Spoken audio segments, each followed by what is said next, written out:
Hello, শুনতে পাচ্ছ? তোমার সেই চেনা কণ্ঠ? আমি অসীমা। আর তুমি শুনছো স্বপ্ন ডট সত্যি। এখানে স্বপ্ন সত্যি হয়। আমি শুধু গল্প শোনাই। তুমি কেমন আছো? আশা করি তুমিও তোমার পরিবারের সবাই ভালো আছো। আমিও ভালো আছি। আজ তোমাকে এমন একটা গল্প শোনাতে চাই, যা শুনলে তোমার মনের ভেতরকার সব ভয় যেন সত্যি হয়ে উঠবে। তুমি ও তোমার পরিবারকে স্বাগত জানিয়ে শুরু করলাম 56 নম্বর এপিসোডে আজকের গল্প, নিঃসঙ্গ পথ। হ্যাঁ, ঠিকই শুনেছ, আজকের গল্প নিঃসঙ্গ পথ। শোনো তাহলে, এই ঘটনাটা ঘটেছিল রাইমা নামের এক মেয়ের সাথে। রাত তখন অনেক গভীর। জীবনের পথে চলতে চলতে হঠাৎই সেই রাতে রাইমা এক ভয়ঙ্কর পরিস্থিতির মুখে পড়েছিল। রাইমা কোনো একটা কারণে পথ হারিয়ে ফেলল। ঘটনাটা এতটাই অদ্ভুত আর ভয়ঙ্কর ছিল যে সে আজও তা ভুলতে পারেনি। রাইমা যখন পথ হারিয়েছিল, তখন সেই পথটা ছিল খুব নির্জন, একদম থমথমে। চারিদিকে শুধু বন জঙ্গলে ঘেরা। গাছের পাতাগুলো যেন চাপা রহস্য নিয়ে ফিসফিস করছিল। রাইমা চলল তো চলল, কিন্তু সেই নির্জন পথটা যেন শেষই হতে চায় না। পিছনে ফিরে তাকাতেই ওর বুক কেঁপে উঠল। যে পথ দিয়ে সে এসেছিল, সেটাও এখন অচেনা লাগছে। ভয়ে ওর বুকটা ধড়ফড় করতে শুরু করলো। সে চারিদিকে তাকালো। না, কোনো বাড়িঘর নেই, কোনো মানুষ নেই। এই শূন্যতা তাকে যেন পাগল করে দিচ্ছিল। পথ হারানোর ভয়ে রাইমা পাগলের মতো ছুটতে শুরু করে। ছুটতে ছুটতে একসময় সে এক লোকালয়ে গিয়ে পৌঁছালো। সেখানে বাড়িঘর, মানুষের আনাগোনাও চোখে পড়ল। রাইমা হাঁপাতে হাঁপাতে তাদের কাছে গিয়ে বলল, আমি পথ হারিয়েছি, দয়া করে একটু পথ দেখাও। কিন্তু কি অদ্ভুত কাণ্ড! রাইমা যে আছে, সে যে কিছু বলছে, তারা কেউ তার কথা শুনতে পায় না। তার উপস্থিতি যেন কেউ টেরই পায় না।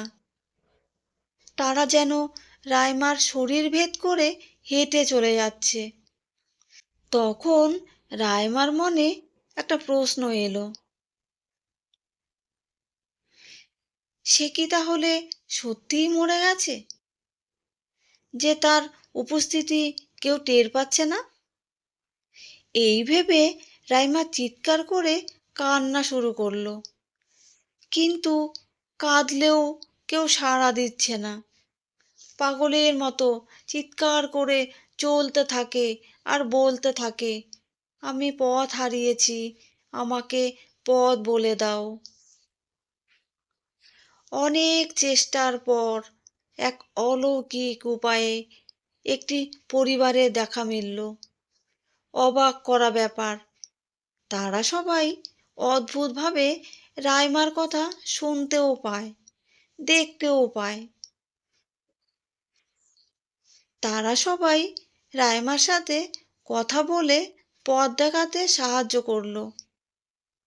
রাইমা তখন তাদের জিজ্ঞাসা করল, আপনারা ছাড়া এই শহরে আর কেউ কেন আমার কথা শুনতে পাচ্ছে না? তখন সেই পরিবারের একজন বৃদ্ধা খুব আস্তে ফিসফিস করে বললেন, মা, তুমি যাদের আনাগোনা দেখতে পাচ্ছ, তারা কেউ বেঁচে নেই। এই শহরের বাকি সবাই বহুকাল আগে এক মহামারীতে মারা গেছে। আমরা শুধু এই একটি পরিবারই আছি। যারা বেঁচে আছি। আর তুমি যাদের দেখতে পাচ্ছ তারা সবাই এখানকার আত্মা। কথাটা শুনে রাইমার শরীর জমে গেল। তার মনে যে ভয়টা ছিল সেটাই যেন সত্যি হয়ে গেল। সে একা, আর চারপাশে শুধু মৃত আত্মাদের আনাগোনা। ঠিক তখনই বহু দূরে রাইমা তার স্বামী আর সন্তানকে দেখতে পেল। ওরা যেন তাকে নিতে এসেছে। আনন্দের চোটে সে ওদের দিকে ছুটতে শুরু করলো। ওরাও রাইমার দিকে এগিয়ে আসতে থাকলো।